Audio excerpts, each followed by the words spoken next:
Hello guys, welcome back to my channel. तो कैसे हैं आप सभी लोग? आई होप बढ़िया होंगे। जी हाँ, मैं भी बिल्कुल बढ़िया हूँ। चलिए शुरू करते हैं आज के एक्सप्लेनेशन को।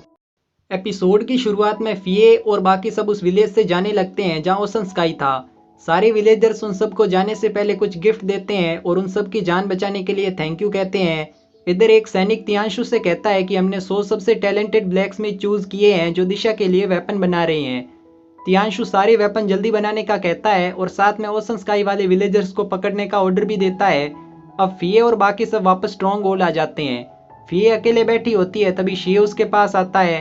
वो फिए से कहता है कि यहाँ आने के बाद मैंने तुम्हें देखा नहीं था, इसलिए मैं यहाँ पर बोर हो गया था, पर फाइनली अब मैंने तुम्हें यहाँ पर ढूंढ लिया है। फिए उससे उसकी हेल्थ का पूछती है तो वो कहता है कि मैं अभी ठीक हूँ। शिए फिए को अपने साथ चलने का कहता है और उसे लेकर एक कपड़ों की शॉप पर आ जाता है। फिए शिए से वहां लाने का कारण पूछती है तो शिए उसे थोड़ा वेट करने को कहता है। अब शिए वहां की शॉपकीपर से वो ड्रेस देने को कहता है जो उसने बनवाई थी। शॉपकीपर एक ड्रेस लाकर शिए को देती है। शिए वो ड्रेस फिए को पहनने को कहता है। फिए जब चेंज करने जाती है तो शिए एक मेडिसिन कप में मिला देता है। अब फिए वो ड्रेस पहनकर आती है। फिए पूछती है कि तुमने रेड कलर ही क्यों चूज किया। इस पर शिए कहता है कि शायद तुमने मेरी ड्राइंग देखी होगी जिसमें एक लड़की ने यही कपड़े पहने होते हैं। फिए को भी याद आता है कि शिए की ड्राइंग में ऐसे कपड़े उसकी वाइफ ने पहने थे। फिए कहती है कि तुम्हें इतनी जल्दी क्यों है, पहले तुम रिकवर तो हो जाओ। अब शिए वो मेडिसिन वाला कप फिए को देता है। फिए जब उस कप से ड्रिंक करती है तो वो बेहोश हो जाती है। शिए फिए को कहता है कि मैं जानता हूँ कि तुम एंटीटोड अपने आप पर यूज करने वाली हो, पर अगर तुम्हें कुछ हो जाता है तो मैं क्या करूंगा। शिए ने फिए को वो ड्रेस इसलिए दी थी जिससे अगर वो एंटीटोड से मर जाता है तो मरने से पहले वो फिए को मैरिज वाली ड्रेस में देख पाएगा। अब हमें यहाँ पर एक फ्लैशबैक दिखाया जाता है जिसमें शिए यिंग से पता कर लेता है कि फिए एंटीटोड अपने ऊपर यूज करने वाली है। शिए यिंग से कहता है कि मैं वैसे भी मरने वाला हूँ, अगर मैं एंटीटोड अपने ऊपर यूज करता हूँ तो मेरे मर जाने से कोई फर्क नहीं पड़ता है, पर अगर फिए को कुछ हो जाता है तो मेरे बचने का कोई मतलब नहीं रहेगा। शिए यिंग से एक बेहोश करने वाला ड्रग लेता है जिससे वो फिए को बेहोश कर सके। अब फ्लैशबैक खत्म हो जाता है और शिए फिए को लेकर एक रूम में आता है। यहाँ वो दोनों एंटीटोड भी होते हैं जो यिंग ने बनाए थे। अब शिए फिए से कहता है कि मेरी लाइफ छोटी ज़रूर थी पर मैंने उसे अच्छे से स्पेंड किया और मुझे होप है कि तुम भी अपनी लाइफ अच्छे से स्पेंड करोगी। इतना कहकर शिए उन दोनों में से एक एंटीटोड पी लेता है और वहीं फिए के पास सो जाता है। फिए अभी बेहोश होती है पर उसे एक विजन दिखाई देता है जिसमें वो दिशा के सैनिकों से फाइट कर रही होती है। तभी वहाँ शिए आता है और कहता है कि अभी तो मैं जा रहा हूँ, पर अपनी अगली लाइफ में मैं शिमो रिवर की वाटर ग्रास बनना चाहूंगा जिससे मैं तुम्हें हमेशा देख सकूं। इतना कहकर शिए वहीं मर जाता है। फिए भी शिए को मरता देख कहती है कि क्या मेरी इतनी मेहनत बेकार गई, मैंने तुम्हें बचाने के लिए क्या नहीं किया, अब तुम मुझे ऐसे अकेला छोड़कर नहीं जा सकते। इसी के साथ ये विजन कंप्लीट हो जाता है। अगले दिन फिए को जब होश आता है तो वो सबसे पहले शिए को देखती है जो उसके पास ही लेटा होता है। फिए उसकी सांसें चेक करती है जो बहुत स्लो होती है।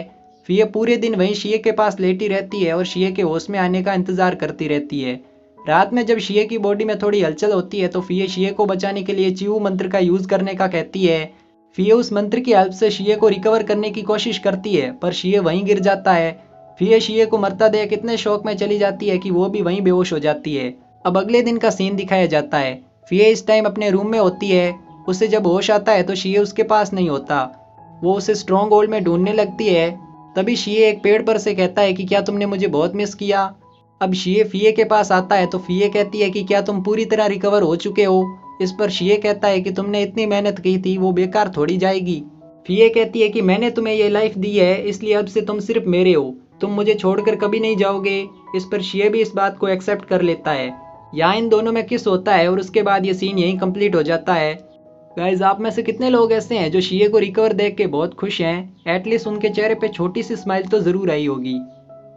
अब यिंग भी स्ट्रॉन्ग होल्ड से जाने लगता है। जाने से पहले यिंग लियन से कहता है कि अगर यंगजिन तुम्हें परेशान करे तो तुम मुझे बता सकती हो, मैं अपने सारे सांप इसके पीछे छोड़ दूंगा। यहाँ इन तीनों में एक फेयरवेल हग होता है जिसके बाद यिंग वहां से चला जाता है। इधर दिशा के सैनिक ओशन स्काई वाले विलेज पर अटैक कर देते हैं। वहीं तियांशु अब एक बड़ी सी बैल के साथ अपने आयरन ग्लव्स की प्रैक्टिस कर रहा होता है। वो इतने पंच मारता है कि एक टाइम पर तो वो बेल टूट कर दूर जा गिरती है। आगे यंग ओशन स्काई वाले विलेज में आता है क्योंकि वो भी अब इसी विलेज में रहने लगा था।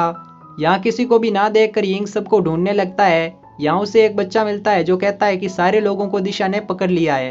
अब एक सैनिक वैनलिन से कहता है कि तियांशु आपसे मिलने आया है। वैनलिन जब उससे मिलने जाता है तो तियांशु वैनलिन से दिशा ज्वाइन करने को कहता है।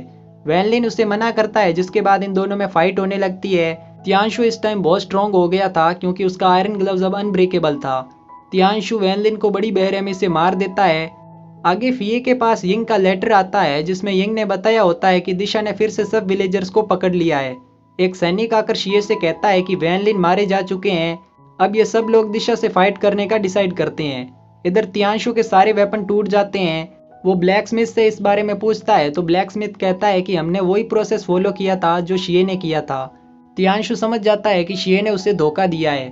एक दूसरा ब्लैक स्मिथ कहता है कि शिये ने आयरन में मिलावट की थी, जिसके कारण सारे वेपन टूट रहे हैं, पर मैं इसे ठीक कर सकता हूँ। वहीं तियान कुआंग अपनी सिस्टर लियान शैन की मौत का कारण पता लगवाता है तो उसे पता चलता है कि तियांशु ने लियान शैन को जानबूझकर अकेला छोड़ा था, जिससे फिये उसे मार दे।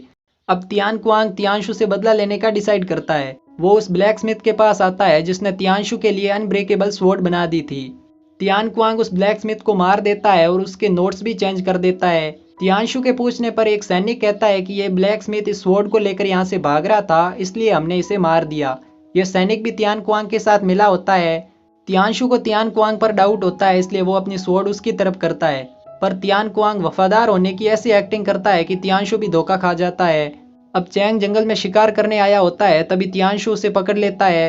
वो उसे डराने के लिए एनपिंग आर्मी के आर्मर को अपनी अनब्रेकेबल स्वॉर्ड से काट देता है।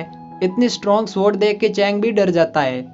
आगे तियान कुआंग एक आयरन ग्लव्स तियांशु के पास भिजवाता है जो अनब्रेकेबल था।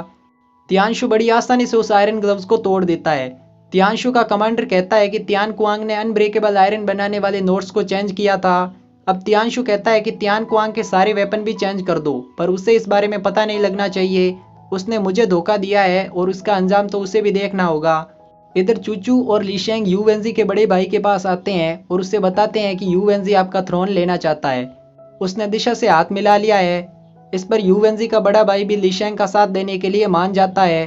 अब यिंग स्ट्रॉन्ग होल्ड के सैनिकों को एंटीटोड देता है, जिससे फाइट के टाइम उन पर पॉइजन का कोई भी इफेक्ट ना हो। अब यहाँ इस ड्रामा की लास्ट फाइट शुरू होती है। यांगजिन स्ट्रॉन्ग होल्ड के सैनिकों के साथ दिशा के सैनिकों से फाइट करता है। वहीं फिये और शिये तियांशु से फाइट करने जाते हैं, पर तियांशु की जगह थ्रोन पर तियान कुआंग बैठा होता है। उसने चैंग को भी पकड़ा होता है। शिये यहाँ तियान कुआंग से फाइट करने लगता है, तब तक फिये तियांशु से फाइट करने जाती है। तियान कुआंग और शिये में फाइट होने लगती है। शिये इतने टाइम तक फाइट नहीं कर रहा था क्योंकि उसकी बॉडी में पॉइजन था, पर अब वो रिकवर हो चुका था, इस कारण तियान कुआंग उसके सामने कुछ भी नहीं था। इधर फिये तियांशु से फाइट करने आती है। इन दोनों में फाइट शुरू होती है। तियांशु का आयरन ग्लव्स थोड़ा अपडेट हो चुका था। अब उस ग्लव्स में एक छोटी सी स्वॉर्ड भी लग चुकी थी। इन दोनों में काफी टाइम फाइट होती रहती है। ये दोनों बुरी तरह जख्मी होते हैं पर फाइट बंद नहीं करते। वहीं यंग दिशा के सैनिकों पर पॉइजन वाला स्मोक करता है। स्ट्रॉन्ग होल्ड के सारे सैनिकों ने एंटीटोड लिया होता है, इस कारण उस स्मोक का उन पर कोई असर नहीं होता, लेकिन दिशा के सारे सैनिक उस स्मोक से बेहोश होने लगते हैं। शिये और तियान कुआंग में अभी भी फाइट हो रही होती है। अब शिये अपना क्लाउड बम यूज करता है और तियान कुआंग को मार देता है। आगे फिये और तियांशु की फाइट में तियांशु हारने लगता है। वो जब फिये की स्वॉर्ड देखता है तो उसे याद आता है कि ये वही स्वॉर्ड है जो शिये ने बनाई थी। पूरा दिशा मैनर एक दूसरे को धोखा देने में रह गया और शिये ने तब तक अनब्रेकेबल स्वॉर्ड बना दी थी। फिये तियांशु को मार देती है। इसी के साथ पूरा दिशा मैनर नष्ट हो जाता है। आगे जिनरोग पूरी तरह रिकवर हो जाती है। यितेंग उसे लेकर वापस स्ट्रॉन्ग होल्ड जाने का कहता है। टोंगमिंग यितेंग से कहता है कि अगर तुम्हें शिये मिले तो उसे बताना कि मैं यहाँ उसका वेट कर रहा हूँ। मैं अभी काफी ओल्ड हो चुका हूँ और मुझे उसके साथ रहना है। इधर यांगजिन लीशेंग को बताने आता है कि वो लियन के साथ अपने सेक्ट जा रहा है, पर वो कुछ भी बता नहीं पाता। अब लियन को इस बारे में बताना पड़ता है, लेकिन लीशेंग लियन को जाने से मना करता है, पर लास्ट में लीशेंग भी मान जाता है। वो यांगजिन से कहता है कि अगर लियन को कोई भी प्रॉब्लम हुई तो तेरी स्वॉर्ड लेके तेरे ही सिर में तोड़ दूंगा। वेल ये काफी फनी वे में वार्निंग होती है। आगे शिये यितेंग से मिलने आता है जो अभी स्ट्रॉन्ग होल्ड में आ चुका था। यितेंग शिये से कहता है कि यू वेंजी अपने भाई के हाथों मारा गया है। क्या वो सारे विलेजर्स वापस आ चुके हैं जिन्हें दिशा ने पकड़ा था? शिये कहता है कि हमने उन सबको सेफली रेस्क्यू कर लिया है। यितेंग कहता है कि फिये के मूड का कोई भरोसा नहीं है, पर मुझे लगता है कि तुम उसका ख्याल रख सकते हो। अब यहाँ 1 साल का लीप आता है। इतने टाइम बाद यिंग एक टैलेंटेड फिजिशियन बन चुका था। वो सारे विलेजर्स का इलाज करने लगता है। फिये और शिये टोंगमिंग के पास आइलैंड पर आ चुके थे। शिये यहाँ वैनलिन की ग्रेव पर फ्लावर्स रखता है। चूचू अब मार्शल आर्ट मैनुअल बनाने लगी थी। ली शैंग अब स्ट्रॉन्ग होल्ड के सारे मामलों को देखने लगा था। वैसे वो एक टाइप से लीडर ही बन चुका था। अब चूचू ली शैंग के पास आती है। यहाँ इनकी बातों से हमें पता चलता है कि ली शैंग मिड ऑटमन फेस्टिवल के लिए सारे मार्शल आर्टिस्ट को इनविटेशन भेज रहा है।